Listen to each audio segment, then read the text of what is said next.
दोस्तों नमस्कार।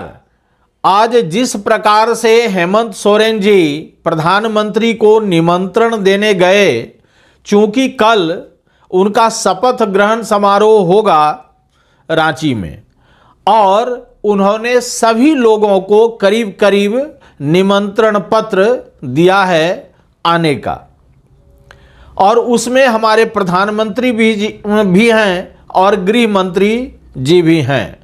अब इसमें दिक्कत यह है कि जो प्रधानमंत्री कल तक यानी चुनाव होने के एक दिन पहले तक ये कहते आ रहे थे कि हम सभी भ्रष्टाचारियों को जेल में डालेंगे, अब वहाँ क्या स्थिति रही होगी इस पर जरा सा आप सोचिए। जरा ऐसे व्यक्ति को जो कि कल तक हेमंत सोरेन जी को जेल में डालने की बात कहता हो, और वही व्यक्ति आज सपरिवार यानी अपने पत्नी के साथ वे गए थे इनविटेशन लेटर देने के लिए कि हमारे शपथ ग्रहण समारोह में आप आइए।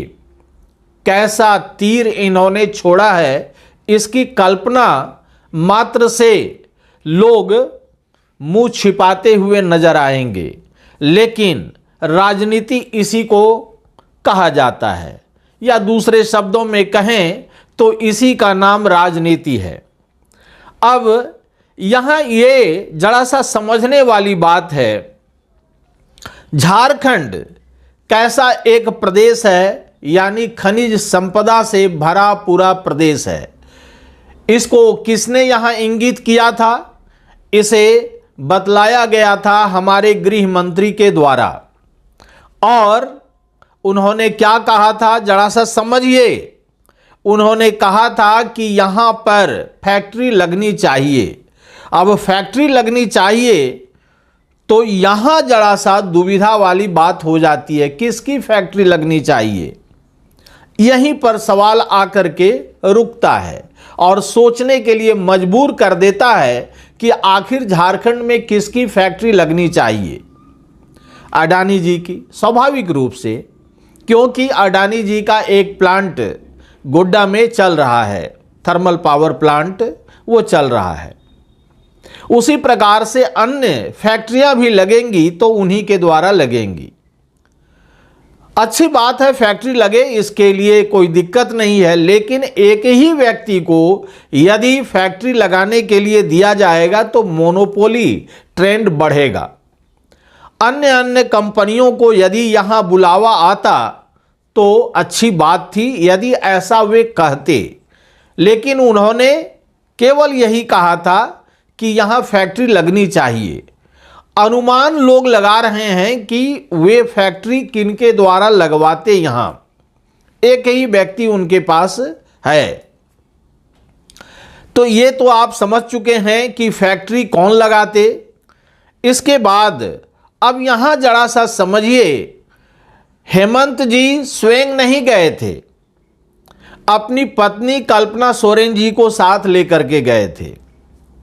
कल्पना सोरेन जी ने पूरे बीजेपी सरकार को ऐसी स्थिति में डाल दिया है कि अब वे न भूतो न भविष्यतो, कहीं भी अब वे इस प्रकार का कदम उठाने के पहले कई बार सोचेंगे कि किसी भी व्यक्ति को वह जब तक कोर्ट के द्वारा यह साबित नहीं हो जाए कि वह दोषी है, उसके पहले वे उन्हें छूने का प्रयास नहीं करेंगे। मेरा तो यही समझ में है। अब वे क्या करेंगे हम नहीं कह सकते हैं, लेकिन ऐसे व्यक्तियों के समूह, मैं यहां पर जानबूझ करके कह रहा हूं, व्यक्तियों के समूह जिनके की ड्राइविंग सीट पर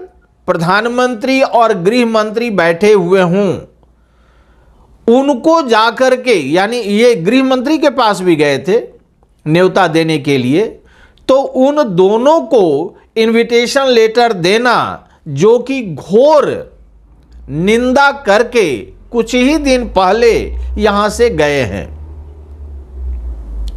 तो यह स्थिति क्यों आई? क्या वे आएंगे? कदापि नहीं, मुझे नहीं लगता है, क्योंकि इसमें जितने भी विपक्षी दलों के नेता हैं, पूरे भारत में जो मुख्यमंत्री हैं, भूतपूर्व मुख्यमंत्री हैं, जो विपक्षी दलों के गठबंधन में हैं, वे सभी आएंगे। उसमें सत्ता पक्ष जो केंद्र में है वह कैसे साहस करेगा यहां आने का? तो ये तो संभव नहीं है, लेकिन फिर भी ये गए। इसको ऐसे यदि पार्लियामेंट्री वे में यदि हम लोग कहें तो यह शिष्टाचार भेंट था, और शिष्टाचार भेंट में इन्होंने उन्हें आमंत्रित किया कि भाई आप आइए। ठीक, बहुत अच्छी बात है कि आप आइए, लेकिन यहां जरा सा दुविधा क्या हो रही है, इसको जरा सा समझिए। यहां पूरे झारखंड के प्रदेश में जो घुसपैठिया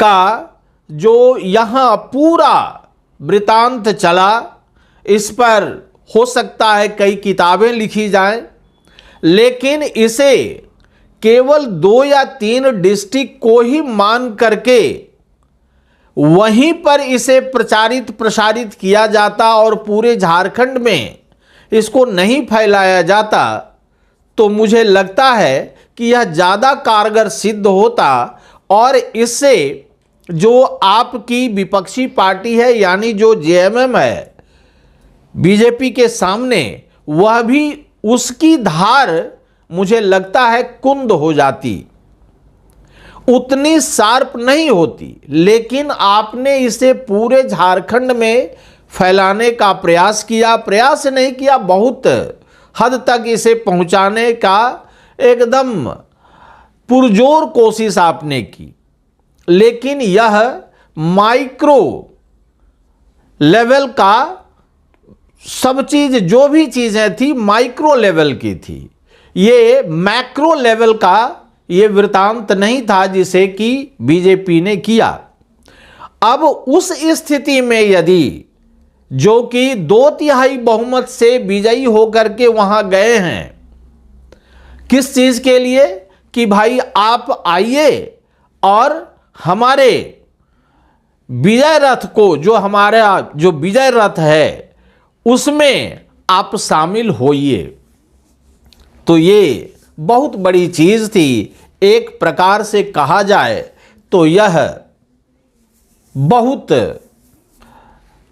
किसी भी व्यक्ति के पास यदि हम माने जीत करके जाएं तो कैसी स्थिति होती है, मैं वो शब्द नहीं यूज करना चाहता हूं किसी के लिए, लेकिन वह एक तमाचा होता है। तो ये स्थिति यहां पहुंच चुकी है। इस स्थिति में पूरे केंद्र के सरकार को हेमंत सोरेन ने इस स्थिति में लाकर रख दिया है। हां, इन्हें जरूरत है केंद्र के मदद की, जो मुझे नहीं लगता है कि केंद्र मदद नहीं करेगा, क्योंकि ये यहां की जो सरकार है वह पश्चिम बंगाल की सरकार से भिन्न है, और मुझे लगता है कि इसे सहायता जरूर मिलेगी। अब दूसरी स्थिति हमारे यहाँ ये हुई है कि हमारे कांग्रेस के बंधु लोग, कांग्रेस एक सम्मानित पार्टी है, सम्मानित पार्टी के सम्मानित सदस्यगण रह करके ये सगुफा ये चलाते रहते हैं ईवीएम का। जीत गए तो चुप लगा जाते हैं, और फिर हार गए तो फिर ईवीएम पर माथा पटकने लगते हैं।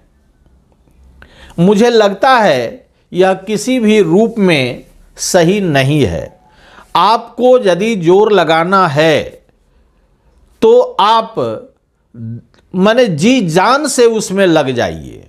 ऐसा नहीं है कि आधे अधूरे मन से उसमें लगिएगा तो वही स्थिति होगी। सुप्रीम कोर्ट ने ऐसी दुत्कार लगाई कि आप वहां धराशायी हो गए। किसी भी रूप में सफलता ऐसे नहीं मिलती है। बैलेट पेपर के लिए ही आप जाना चाहते हैं तो उसके लिए संघर्ष करना पड़ेगा। ऐसे नहीं होगा कि आज हम जीत गए तो चुप लगा जाएंगे और यदि हार गए तो फिर हुआ करना शुरू कर देंगे। ऐसा थोड़े ही होता है। तो देखिए, कांग्रेस की स्थिति यहां पर कंफ्यूज्ड स्थिति है, डिलेमा में है। मुझे नहीं लगता है कि इससे वे बाहर आ सकेंगे। और जो नेतृत्व है, नेतृत्व पर हम थोड़ा सा कल की जो स्थिति घटना हुई है उस पर हम प्रकाश डालेंगे, इसके बाद हम आगे जाएंगे। तो देखिए, कल की घटना के बारे में मैं बता रहा हूं। राहुल जी, कुछ न कुछ हो सकता है गलती हो जाए, ऐसी बात नहीं है कि वे जानबूझ करके किए होंगे, मुझे तो नहीं लगता है। वे लीडर ऑफ ऑपोजिशन हैं, एलओपी के पोस्ट पर हैं। अब वहाँ राष्ट्रपति, प्रधानमंत्री, उपराष्ट्रपति सारे लोग हैं वहाँ पर। अब उनके खड़गे साहब भी हैं, लेकिन खड़गे साहब उतने वरिष्ठ होते हुए भी वे बैठे नहीं हैं। लेकिन इन्होंने क्या किया, बचकाना हरकत इन्होंने की, शायद मुझे लगता है ये बैठ गए। अब इनका अहंकार था, इनका ईगो था या क्या था, मैं नहीं कह सकता हूँ। लेकिन जो भी था वह इनकी नादानी थी। क्योंकि एक तरफ देखिए कॉन्ट्रास्टिंग अप्रोच कैसे बनता है। एक तरफ ये क्या करते हैं, एक तरफ कहते हैं हम दलितों और ये आदिवासियों के मसीहा के रूप में हम आगे बढ़ना चाहते हैं, और दूसरी तरफ आदिवासी राष्ट्रपति जो कि महिला हैं उनके सम्मान में जहां खड़ा रहना चाहिए था इनको, वहां ये बैठ जाते हैं। तो यह स्थिति कांग्रेस जो एक सम्मानित पार्टी है उसके लिए यह एक बुरी खबर है। ऐसा नहीं होना चाहिए। जितने भी कांग्रेसी जन हैं सबको दुख तो जरूर हुआ होगा, इसमें दो राय नहीं है। क्योंकि इतनी बड़ी पार्टी के जो लीडर हैं वे ऐसा करेंगे तो और लोग कहाँ रहेंगे। तो देखिए, अब ये मैं कह रहा हूँ बैलेट पर क्या हुआ है कि ये एकदम दुविधा में है। कभी भी आगे बढ़ चढ़ करके ये कह देते बैलेट पर नहीं कराओगे तो हम चुनाव नहीं लड़ेंगे। देखिए तो कैसे नहीं होता है, होगा। लेकिन इनका है कि हम जीत गए तो फिर ठीक है, हार गए तो फिर वही अभी मैंने कहा हुआ करेंगे। तो ये ऐसे थोड़े ही चलता है। सुप्रीम कोर्ट ने भी आपको भगा दिया। तो इस प्रकार की स्ट्रेटजी लानी होगी जिससे कि एकदम आप संघर्ष करते हुए नजर आए, जनता भी आपको माने कम से कम देखे कि आप संघर्ष कर रहे हैं। जनता के नज़र में तो आप गिर जाइएगा, क्योंकि वो पकड़ लेगी जनता कि आप जीतते हैं तो ईवीएम ठीक हो जाता है और हारते हैं तो ईवीएम खराब हो जाता है। तो जनता नहीं पकड़ेगी, ऐसी बेवकूफ़ जनता तो नहीं है। इसीलिए प्रत्येक कांग्रेसी सदस्य जो भी हैं सबको चाहिए कि अपने जो उनके लीडर हैं उनको और खुद वे ऐसी स्ट्रेटजी बनावें जिससे कि बैलेट पर ही चुनाव हो और ईवीएम को हटाया जा सके। यदि शंका है तो, और यदि यह ठीक है तब तो कहीं कोई बात ही नहीं है। किसी भी प्रकार का इसमें झंझट नहीं होना चाहिए। बैलेट पर ही चुनाव हो तो बहुत अच्छी बात है, क्योंकि बहुत सारे देशों में ऐसा हो रहा है। लेकिन हमारे यहाँ कठिनाई है। कठिनाई ये है कि सबकी आबादी, किसी की 1 करोड़ है, किसी का 58 लाख है और किसी का 2 करोड़ है। तो वहाँ बैलेट संभव हो सकता है, लेकिन जहाँ 140 करोड़ आबादी है वहाँ बैलेट तब तो 3 साल लग जाएंगे उसको गिनने में। तो ये सब चीज़ों, इन सब चीज़ों पर भी नज़र रखते हुए बैलेट की मांग यदि करते हैं और बैलेट की मांग को सुप्रीम कोर्ट या और भी लोग यदि इसे स्वीकार कर लेते हैं तो मुझे लगता है कि सब की जो परेशानियां हैं, सबका जो संदेह है, डाउट है, वो एकदम खत्म हो जाएगा। तो इस वीडियो में इतना ही। यदि यह वीडियो आपको अच्छा लगे तो इसे लाइक करें, शेयर करें और सब्सक्राइब जरूर से ज़रूर करें। धन्यवाद।